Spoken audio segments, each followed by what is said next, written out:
তিনটে সংখ্যাকে তিনটে সংখ্যা দিয়ে গুণের সময় যদি উভয় ক্ষেত্রে মাঝখানে জিরো থাকে তখন গুণ করার একটা শর্টকাট মেথড আছে। সেই মেথডটা হচ্ছে শেষের সংখ্যা দুটিকে গুণ করতে হবে এবং গুণফলটি লিখতে হবে। কিন্তু গুণফল যদি একটি সংখ্যা হয় তাকে সামনে একটা শূন্য বসিয়ে দুটো করতে হবে। যেমন এখানে 3কে 2 দিয়ে গুণ করলে 6, কিন্তু 6-এর সামনে একটা জিরো বসিয়ে 2 করতে হবে। আর সামনে 1 আছে, 1কে 1 দিয়ে গুণ করে 1 লিখতে হবে। এরপর কোনাকুনি গুণ করতে হবে। 2কে 1 দিয়ে গুণ করলে 2, 3কে 1 দিয়ে গুণ করলে 3, এই দুটোকে যোগ করতে হবে। 2 1কে 2, 3 1কে 3, 3 আর 2 যোগ করলে হবে 5, তাহলে এখানে লিখতে হবে 0 5, দুটো সংখ্যা করতে হবে। একইভাবে 4 আর 6 আছে, 4 আর 6 গুণ করলে হবে 24, আর 3 আর 2 গুণ করলে হবে 6। এরপর কোনাকুনি গুণ করলে হবে 4 দুগুণে 8 আর 3 6 18, 18 আর 8 18 19 20 26, এখানে 26 লিখতে হবে।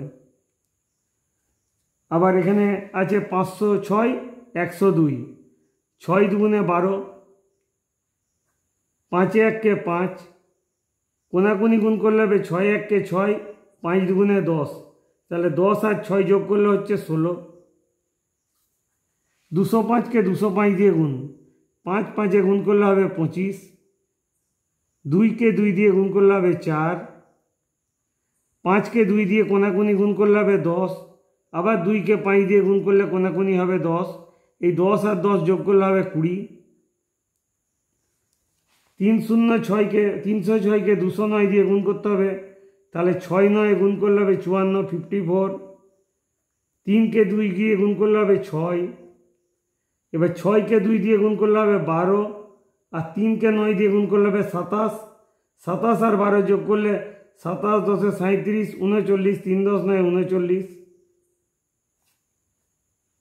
আচ্ছা, 302কে 102 দিয়ে গুণ করতে হবে, 2 দিয়ে গুণ করলে 4, কিন্তু একে দুটো সংখ্যা করতে হবে, তাহলে 04 লিখতে হবে। 3কে 1 দিয়ে গুণ করলে 3, 2কে 1 দিয়ে গুণ করলে 2, 3কে 2 দিয়ে গুণ করলে 6, তাহলে 6 আর 2 8, কিন্তু এখানে দুটো সংখ্যা করতে হবে, তাহলে 08 বসাতে হবে।